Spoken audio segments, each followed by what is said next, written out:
All right, guys. Hey, thank you for tuning in to yet another Taking Back Your Life Business Takeover 2017 platform. You guys know last year we had the same platform where we talked about health and wellness. This year, I decided that it's a big necessity to talk about entrepreneurship and give nuggets on business training and action. I've read recently that more people are starting their businesses now than ever before, so I felt like this series that we're going to be giving and the information that these leaders are going to be giving you is going to be well needed. My guest today is a well-known, highly respected leader in the business world. Coach, training are a variety of the subjects, personal development, leadership, diversity, to name a few. Please welcome the one and only Dr. Will Moreland to the house. What's up, Doc? My man, Clark, what's going on, man? I'm excited to be here, man. Thank you for allowing me to share this platform with you. You know, I always get tickled when we get a chance to jive, man, because just imagine a guy from Compton and a guy from South Central having an opportunity to be well-respected leaders in the industry and have a platform like this to chat about. That's an awesome accomplishment. It is, man. And let me first say I am just so proud of what you've done. We connected maybe about 6 years ago, and like Biggie said, it was all a dream. But man, to see what you have manifested, man, it is amazing. So I commend you. And then you're always doing things like this to give people like me platforms to come and share our message. So thank you so much. Honor and a pleasure. And by the way, congratulations on your award you just recently received. Appreciate that, man. Truly humbled at it. So let's start off this way, Doc. Prior to you being a national speaker, an acclaimed author, a coach, a leader, who was Will Moreland? That's a loaded question, but to sum it up, at that time, Will was literally a loser. And I say that because the choices I was making, the direction I was going, it really was leading me into being a loser in life. As you mentioned earlier, I'm originally from Compton, California. I was raised in Compton at a time where Compton was said to be the worst city in America. And I was doing everything that I could to help them live up to that billing. So that meant gang banging, that meant drug dealing. Man, I was doing my part. When that statistic came out, I was in the number. So that's really, what was going on at that time. It was a lot of pressure. It was a lot of peer pressure to do things that wasn't very productive. And sadly to say, we're laughing about it now, and I'm so thankful that I can laugh about it because, as you know, growing up where we grow up, there's a lot of people that don't get the opportunity to laugh because either they're in jail right now or they're dead. So we laugh about it now, but I'm truly blessed and fortunate to have made it out of those situations. But to be honest with you, that's where I was, man. No direction, no real guidance, and just really taking my life to a place that was really going to be unfortunate. And so I'm truly blessed today to be in a whole different space. We're going to cover a number of topics today, but I want to start with what I call the big one, personal development. So personal development is a weapon that most people don't sharpen, at least at the onset of building a business. Why do you feel it's so neglected? Personal development is one of those subjects and one of those topics that people feel like I'll get to it when I have time. I'll focus on that once I build my business. I'll focus on that once I get my clients. I'll focus on that when I get my website, my products. But what people really don't realize is, as an entrepreneur and as a business owner, you can only grow and you can only go as high as your own personal development. So a lot of the challenges that individuals are having, I work with a lot of entrepreneurs, solopreneurs, small business owners, and they think that, they have a product problem. They think that they have a client attraction problem. But really what they have is a personal development problem, because one of the first things I always tell them is you're going to attract who you are. You're going to attract the type of client, the same type of business person you are. So if you're inefficient, if you're a person who doesn't pay your bills, if you're a person who is lazy, those are the same type of individuals you're going to attract. You can't be a number two person, a number 8 or 9 or 10 clientele. It's just not going to happen. So sadly to say, by the time most entrepreneurs come to me, they're really in a personal development deficit. And so I have to convince them that the answer that they really need is in developing themselves. Wow. That statement is so on point. So you wrote a book talking about identifying your genius, entitled Genius Potential.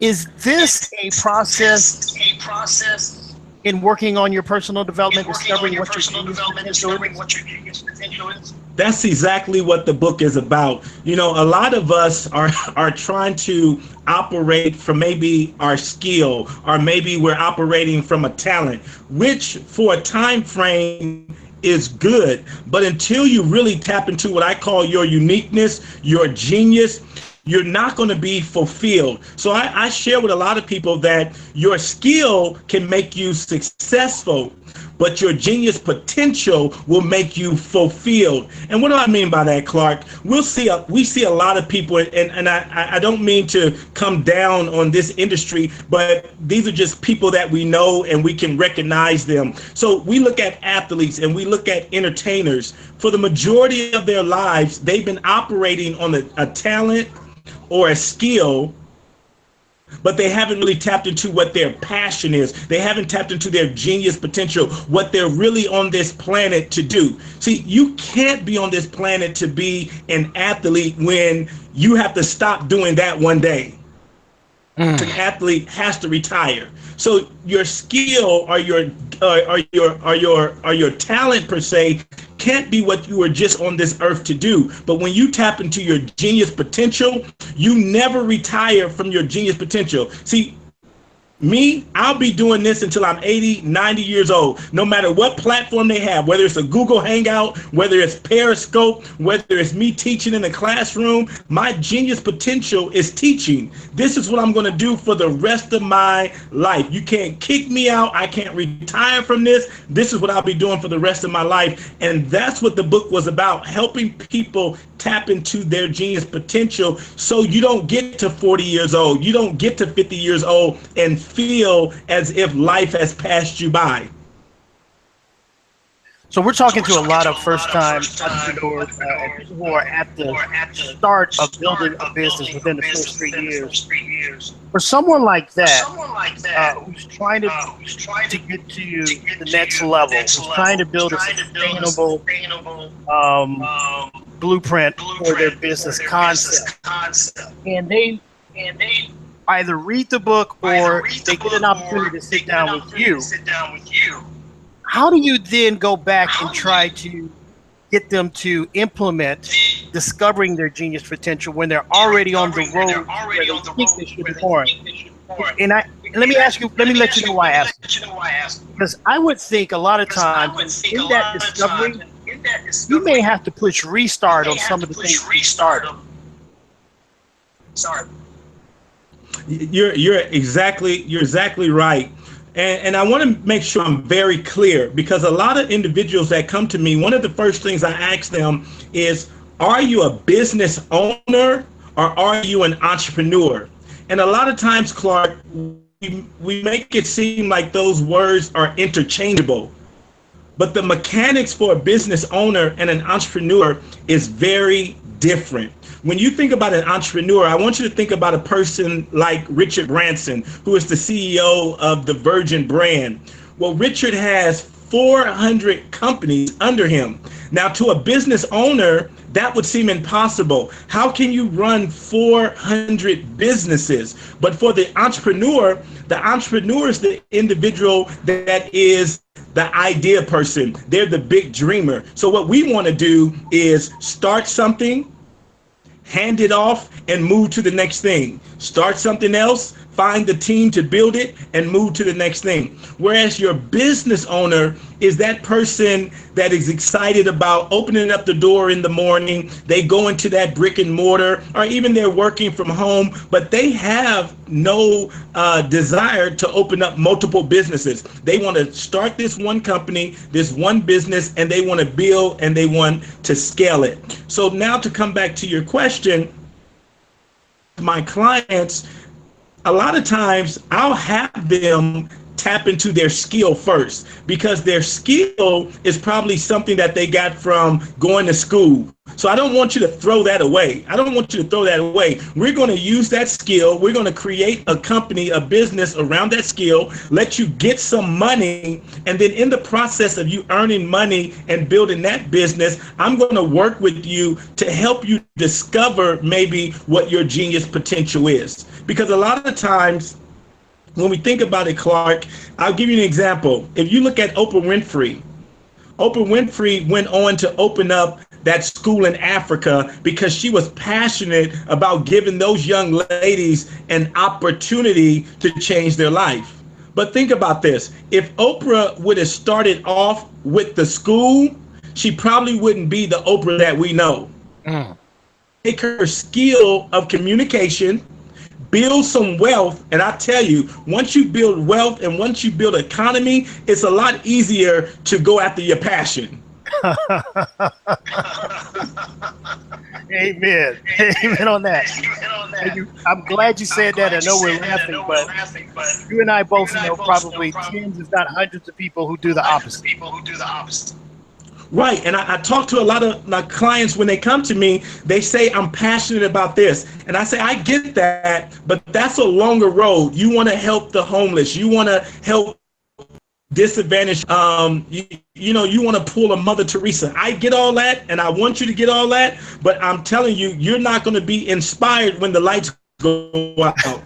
Inspired when you're hungry. So just trust me on this. Let's get you some money. You know, what was that old song, Clark, when my man said, romance without any finance is a nuisance?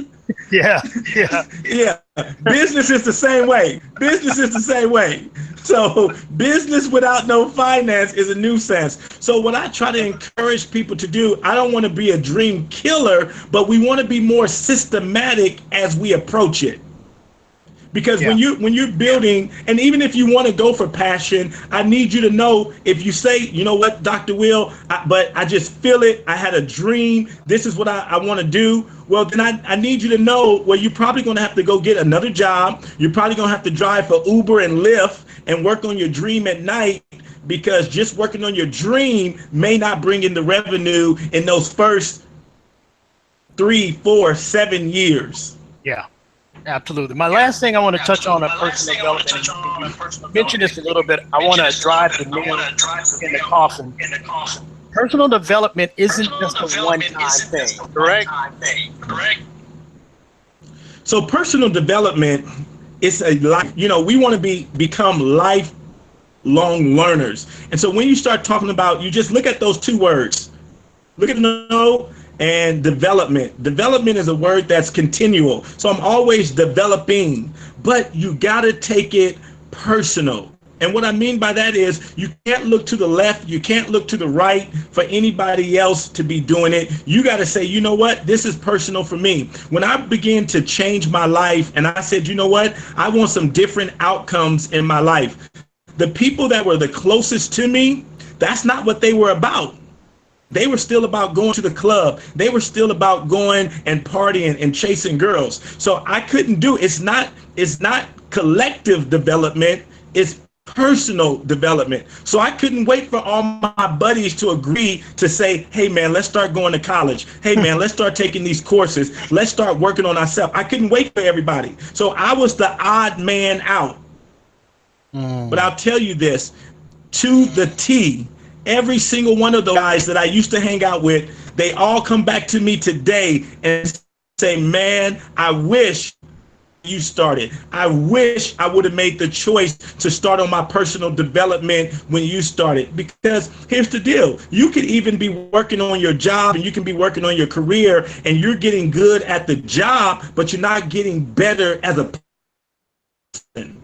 And so that's why you can't put personal development on the side and say, I'll wait. When I become a leader or when I get a position, I'll start reading, Zig Ziglar, Jim Rome, and Les Brown, and Dr. Dennis Kimbrough, and all these individuals. No, it has to be a day-to-day journey that every day you're committed and you're intentional about growing. Man, this world is going so fast. We have the internet. I'm sitting in Arizona, you're sitting in Atlanta, and I'm on my phone, and I don't know if you're on your phone or your laptop, but we have the possibility to literally reach around the world, man. With that type of technology, you can't lay dormant and say, man, I'm not going to get on that Facebook Live. I'm not going to get on that Google Hangout. I don't know how to do that stuff. Man, I'm learning every single day. I'm not trying to be an expert at everything, but I don't want to be left behind, man. Yeah, constantly growing, man. So let's switch gears a little bit. I want to talk a little bit about one of your favorite subjects, leadership. What defines it? When we talk about leadership in its basic element is just influence.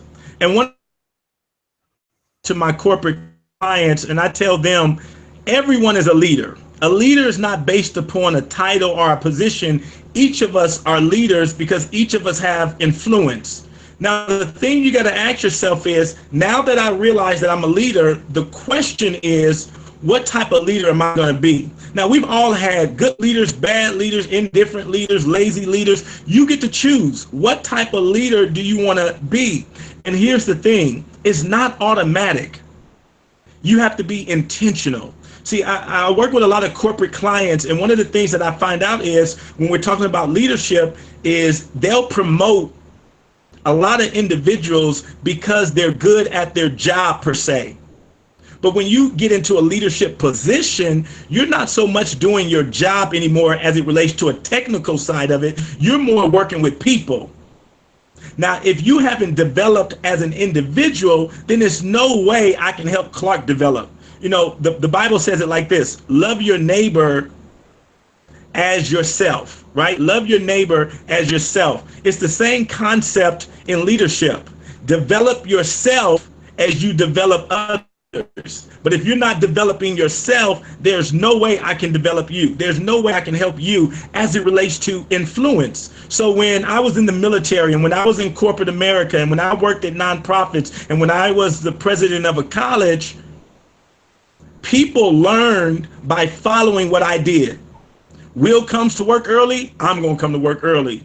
Will is putting in the full time, I'm going to put in the full time. Will is staying a little bit late, I'm going to stay a little bit late. Will is reading a book every month, I'm going to read a book every month. I very rarely had to tell my staff what to do because I was always showing my staff what to do and they was following my example. And so when they saw my results, influenced by. You want the corner office, you want the bigger house, you want the nicer car, follow my example. Don't just follow what I say, follow my example. It works the same way with our kids, with our spouses, and every relationship that we have some degree of influence. People are going to look at what you do rather what you say.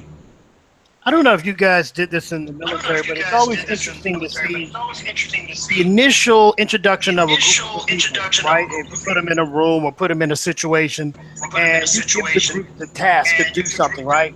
Isn't it always interesting that true leaders always rise to the top and they just seem to, no one has to necessarily let them.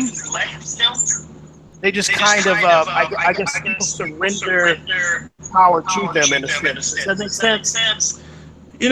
Some of us have a natural bent, right? Some of us have a natural bent toward leadership. When I was in high school, and it was interesting because when I was working on the book Genius Potential, I began to do a lot of research, and I began to do just looking back into my life, because one of the things I said in the book is your genius potential gives you hints all throughout your life. Like, it drops little hints, like, this is what you should be doing. People will say, I think you should be doing this. So I looked at one particular, well, actually, I looked at two particular report cards, one from the 5th grade and one from the 10th grade. And both of those teachers said the exact same thing. Will has leadership potential. Will has great leadership skills. Now, at that time, my mom nor me really knew what that was. So she really couldn't develop it, and I really didn't know to nurture it. So there are some people that have just a natural bent. And to your point, that's kind of how I was. When I look back, I was the captain of my track team. I was the captain of my football team. People did kind of gravitate to me. Right. And so that's one type of leadership. But I don't want people to feel just because there's a positional leader, it doesn't mean you're not a leader. It just means you're a different type of leader. So, for instance, if you're the secretary, you're the leader of that arena. So you may not be the CEO or you may not be the manager, but in that area. So, for instance, my assistant, I want her to be just as passionate as I am about the company growing, about her position. So I want her to come to me with all types of ideas about how she can make her job easier, about how she can be better, how we can be more effective from her area of the company. And that's a leadership skill. That's a leadership trait. But if she doesn't realize she's a leader, she'll sit back and she'll say, but they don't pay me for that. Well, that's not in my job description. But when she realized that she was a leader, she's coming to me saying, hey, there's a course on administrative excellence. Can I take that course? Hey, here's a book about being a better secretary. So I'm reading books on leadership and sales and marketing. She's reading books on how to be a better assistant. You know, it's interesting that a real leader knows when to empower others. You know, I think that is the true essence. I read a quote before. It says a true leader is not looking for more followers. A true leader is looking to develop more leaders. And that's one of the things that I've tried to do in my leadership is empower and equip other individuals to be their best. Jim Collins wrote a book several years ago called Good to Great. And one of the things that he mentioned in that book was about having the right people on the bus. And then when you have the right people on the bus, have them in the right position. So it's having the right people on the bus, putting them in the right position, and then empowering them to do what they do best. And when I learned that lesson, it took me a little while to learn that lesson. But when I learned that lesson, my job was to get the right people on the bus, put them in the right position, and then empower them, give them the power to be their best. That's when our company took off. When I took my hands off of everything, there's only 3 things that I do for my company. I create content, I come up with revenue opportunities, and I network. Those are the 3 things my company pays me for. That's my will. So I'm not getting into HR. I'm not getting into customer acquisition. I'm not doing anything else except those 3 things. I build content, I create revenue streams, and I network. Those are the 3 things that Will does very well. So I lead in that area, but I let everyone else lead in their area. So we touched on a lot of key points that leadership have and need to do. We talked about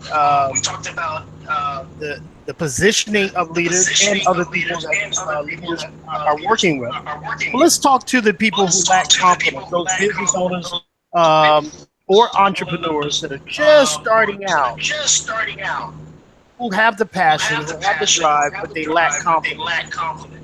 How do you, working with someone like that, bring out the leadership potential in those particular individuals when you can see it in them, but they can't see it in themselves?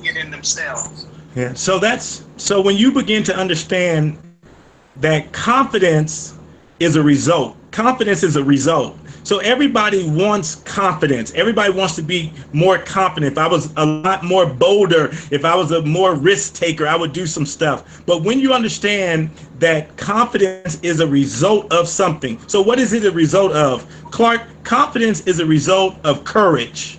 So what I do is I inspire my clients to understand, yes, you're going to be afraid. Yes, you're going to be scared. But once you go through the process, once you take that step of courage, what happens is usually with inside that step, you acquire a skill.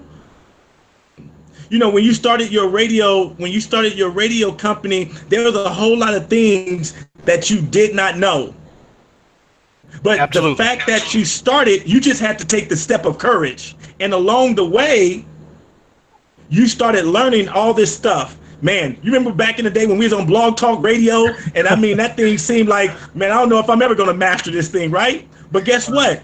At the end of the day, I picked up a skill on how to do it. So now I had the confidence. So then I had other people just like you. You had people, hey, Clark, I see you on Blog Talk, man. How you do that? You had confidence to say, hey, let me call you tomorrow and I'll walk you through it. But before you got on Blog Talk, you didn't have that confidence. So what came first, the confidence or the courage? The courage for you to say, I'm just going to do this radio show. I don't know what I need to be pressing. Oh, man, I did a whole show and forgot to press record. So now I know, right? So now I'm telling somebody else, hey, whatever you do, make sure you press record, right? Right. So that's where confidence comes from. Everything I see you're doing, everything people see I'm doing, man, it started out scary. You know, when you move from California to Florida to go to college, and then from Florida to Atlanta, I went from Compton to Germany, from Germany to Arizona. All of it was scary. I didn't know I could make it in Arizona until I made the choice to move to Arizona. Until then, it was just all talk. And that's what most entrepreneurs have. It's just all talk. Man, you got to take the step, man. You just got to do it. Man, I love speaking with you because you can tell that's all experience right there, ladies and gentlemen. All experience. Yeah, you just got to do it, man. You just got to do it. So, switching gears yet again on the third thing that I think people need to hear about, why is diversity an attribute?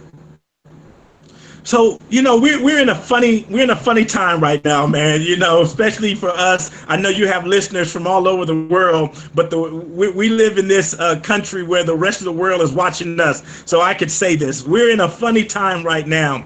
But what was really one of the benefits for me and where I am today was when I had the ability, and this came through personal development, when I had the ability to start looking at the world, not just from my lens, but from a wider lens. And what I mean by that is all of us experience the world through our keyhole. We experience the world from our experiences. You're from California, I'm from California. I give you this quick example. When I joined the military, I was talking to some of my buddies, and one of my buddies, he told me he had just bought a house. He said, man, I just bought a house in Texas. I'm like, man, you're 23 and you bought a house? I was amazed. And then I said, man, how much did yours cost? And he said, man, my house was $80,000. I said, $80,000? Oh, you must live in a shack. You must live in a garage. You paid $80,000 because Clark, coming from California, man, somebody paid $80,000, man. You know, they up in Watts, they up in Compton, they up in the shotgun house, right? Man, that's somebody's front porch. That's somebody's front porch. But then my man, he started taking out these pictures and he started showing me this 4-bedroom house, 2 bedrooms on a half an acre. He said, yeah, man, I got a half an acre. I didn't even know what an acre was. Because, you know, in California, you can throw an egg at somebody next door, right? And so, yeah, you can knock on the window. Right. I didn't know what a half an acre was. And so he had to break it down. He was like, half an acre is like 2 football fields. I said, 2 football fields? Man, what you doing with all that space? But what it did was it opened up my eyes. It said, wait a minute, I can have a bigger house. I can have this type of space. And so that's a small example of when you allow yourself to start seeing the world through other people's eyes. And I've been very blessed to travel to over 45 different countries. I lived outside of America for 15 years. I've met people from all around the world. And I tell you, I credit that, my ability to be able to interact and to connect with all types of people, tall, short, black, white, Hindu, Muslim. That has been one of the things that has helped me grow, not only as an individual, but has helped me grow my company. Because we talk about confidence again, me going up to, growing up in an all black neighborhood, being able to go and live in Germany, that took courage. And after I got out the military, I wasn't just in Germany because of the military. After I got out the military, I decided to live in Germany for another 10 years. So I wasn't connected to the military. I was out there doing it on my own, starting my company. That took courage. But that courage now gives me the confidence, man, I could live anywhere. And that's why when I came back to the United States, I chose Arizona, and everybody was like, why Arizona? And to me, I was like, man, I lived in Germany. If I could live in Germany, I could live anywhere in America. And so, diversity, man, it is so important, man. It's one of the game changers. And the more diverse you can become, the more your world opens up. And as I said earlier, with technology, the world has gotten a lot smaller, man. I have clients in India, Nigeria, Ghana, all throughout Europe, all around the world, man. And we Skype. I'm on a Skype call almost every day with someone around the world, man. And it's because of that diversity piece. And you can transpose that concept you just gave to almost any business someone's trying to start. Isn't that correct? I keep telling my clients right now, you haven't even met your best clients right now. Your best clients are somewhere over in London right now. Let me tell you something I do. We have this thing called Facebook. I go in that little search key, and I go and I'll search something like businesses in China, entrepreneurs in Ghana, entrepreneurs in London, entrepreneurs in China. Man, I'm in all type of Facebook groups.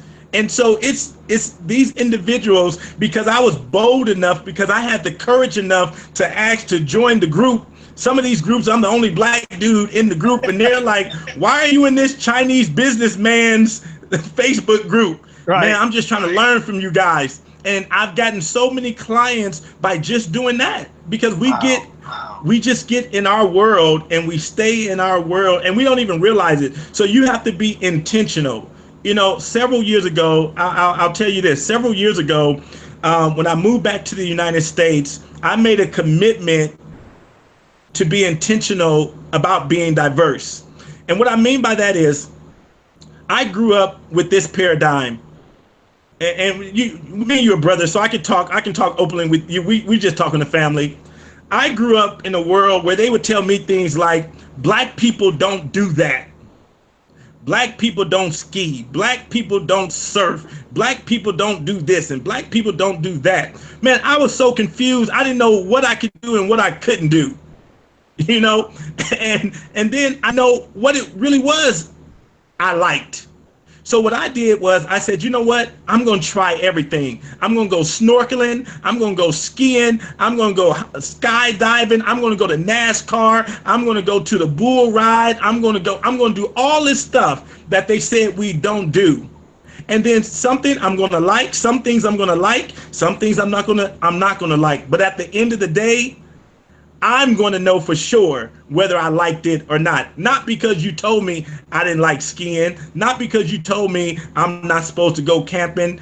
So I tried this stuff, and I can tell you, some things I love and some things I don't. But I know for sure because I experienced it. Never go off of somebody else's experience. Go out there and experience it yourself. So I challenge people, go to a different restaurant, go to a different movie theater, go see a different type of movie. When you're in your car, just turn the station to a different station just see what else is on. And you may find out, man, I didn't know I like country music. I didn't know I liked opera. I didn't know I liked jazz. Just because you said, you know what, I'm not going to do the same thing over and over and over again. There's so much to what you just said because basically you're tearing down the paradigms that been attributed to us by people that we know and love in news and TV and film and everything that we've seen in our lifetime. You're tearing all of that down purposely. That kind of brings me to the point of addressing something, and this is specific. This whole concept is not for specificity, but I want to talk about African American, in particular, business owners when they're starting out. I noticed, kind of looking at business owners when as vendors or anything like that, we really have a difficult time selling to anyone outside of our race. I think what you're talking about is having courage, having the confidence in yourself and your product or service, to be able to know that this is not only good for my particular people, everyone. How can you help someone bridge that confidence gap that maybe that could keep selling, the best cupcakes America has, but they think that, well, like you said, people over there won't like it. I got to sell it to the people I know. We have to start the conversation. We have to start talking to different people. And I'm serious about this. I was so limited. I'll tell you another story. I was working for the government, and I was in this cubicle, and there was a white girl, a white woman who worked right next to me in her cubicle. And every morning we were very cordial. Hey, Will. Hey, Kelly. And, hey, how's everything going? But we never went deeper, right? We just, that's Mr. Will over there. That's Miss Kelly. And we really never talked to each other. One day, Clark, we're getting ready to go home. It's about 15 minutes before we get ready to go home. And she hops on the telephone. And as she's on the telephone, she's talking to somebody. Now, we're in these cubicles. I'm not really trying to listen to her, but, the cubicle, you can hear over the cubicle, right? But she's on the phone, and she says, girl, I'm getting ready to go home. I'm about to fry me some chicken, and I'm going to have me some Kool-Aid. Oh, my God. Clark, you could have slapped me. And I said... I waited for her to get off the phone. And I said, Kelly, excuse me. I don't mean to be in your business. I wasn't trying to listen to your conversation. But when you say Kool-Aid, what do you mean by Kool-Aid? And she looked at me and she said, what do you mean? I said, when you say Kool-Aid, what do you mean? She says Kool-Aid. So I took her down, Clark. I said, okay, how do you make Kool-Aid then? How you make your Kool-Aid? And she said, I put it in a pitcher. I said, how much sugar you use? I use 2 cups of sugar, And I said, wait, that's Kool-Aid. Man, look, Clark, I lied to you not. I did not know white people drank Kool-Aid. I thought black people had the corner market on it. I thought we had cornered Kool-Aid. I didn't know anybody else in the world drank Kool-Aid, right? And so that day, after that day, man, that opened up dialogue between me and Kelly where we were comfortable enough to start asking all these questions that we had, but we were a little scared. So literally, she was from Circleville, Ohio. I'll never forget this. She's from Circleville, Ohio. I'm from Compton, California. And every day we would have these conversations. And she's asking me, hey, Will, you know what? She says, I'm from Circleville. And my granddad, when I go home, he still calls you guys colored. Do you guys have a problem with that? He wasn't racist. That man lived on a farm. He hadn't came off that farm since the 1960s. That's what we were. We were colored. So she came to me and she was like, is that offensive or what? How does that go? I said, well, that's not the proper term right now. But if she didn't have the courage to ask me and we didn't have that broken barrier, we wouldn't have known. And so that's what I'm saying. As an entrepreneur, especially as a black entrepreneur, go network at the Latino Chamber of Commerce. Go network at the Asian Chamber of Commerce. And what you'll find out, going back to the product, you'll find out that we're so much alike. Most of us are so much alike. Just look. Let's look at music. Let's look at music. You look at rap music, and we think rap music is black. When one of those artists sell 10 million albums, it's not just black people buying that music. It's not just black people buying the music.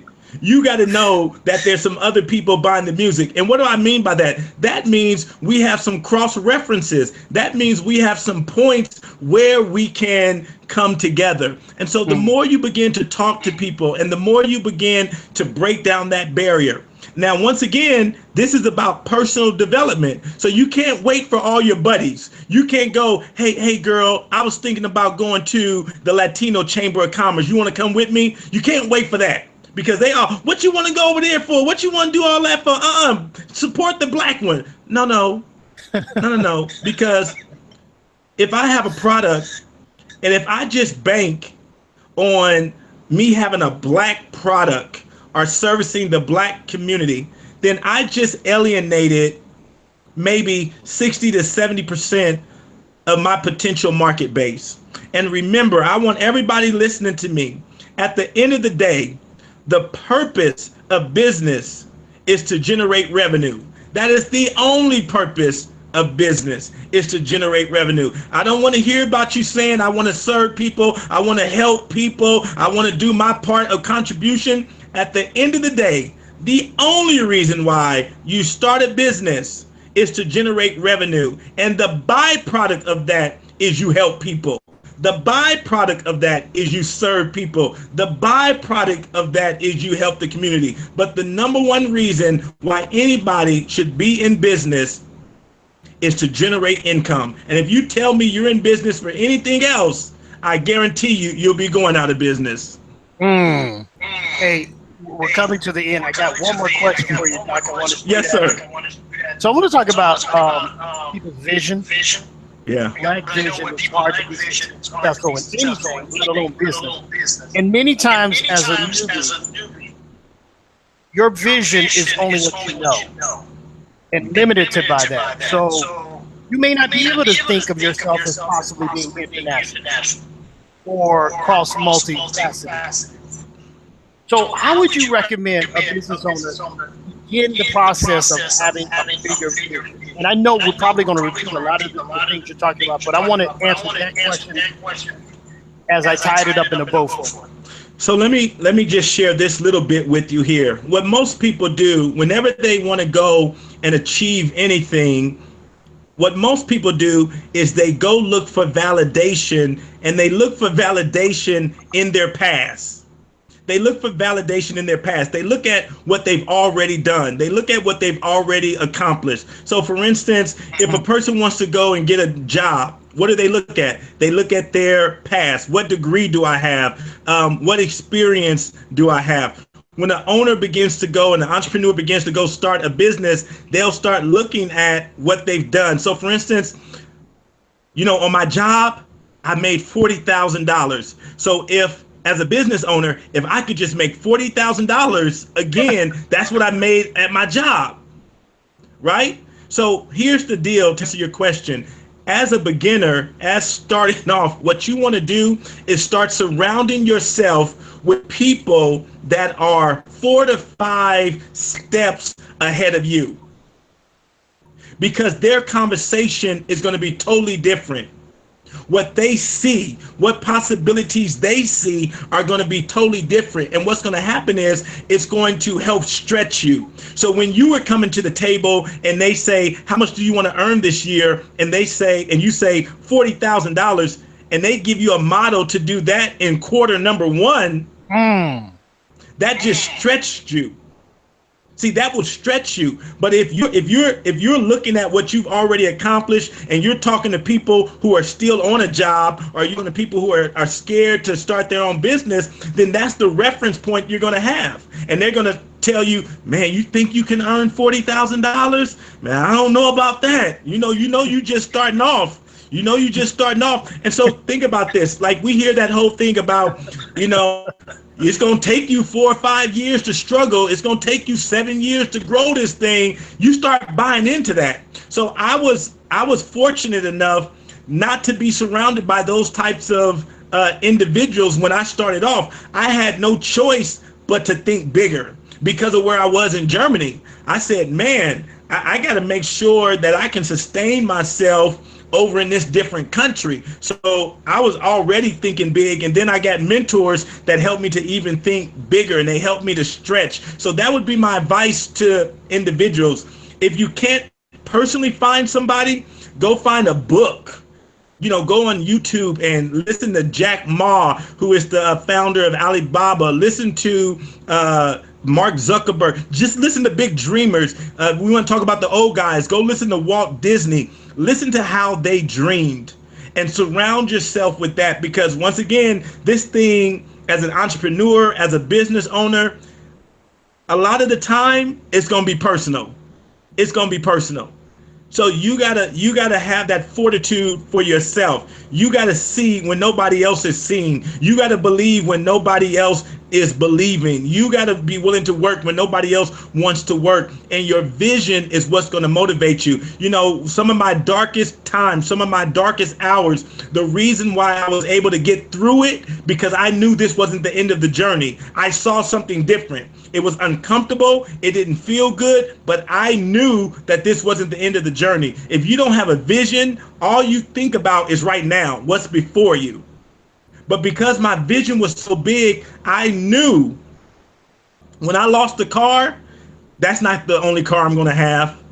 When I went bankrupt, this is not the end of the story. This is not how it ends. This is not how it ends. If I would have thought that that's how it ends, man, I would have never got up. I would have said, you know what? Let me just go get a regular job and just do this 9-to-5 thing and be miserable like everybody else. That's my lot in life, you know? And so get around big thinkers, whether it's on YouTube, whether you can do it personally, but surround yourself with that type of energy. And it's tremendously important that you do that, man. Hey, Doc, this has been a fantastic time as always. What you got coming up next, sir, for yourself personally? Any workshops, seminars? So we have every year I do a seminar that's entitled "Give Me the Mic."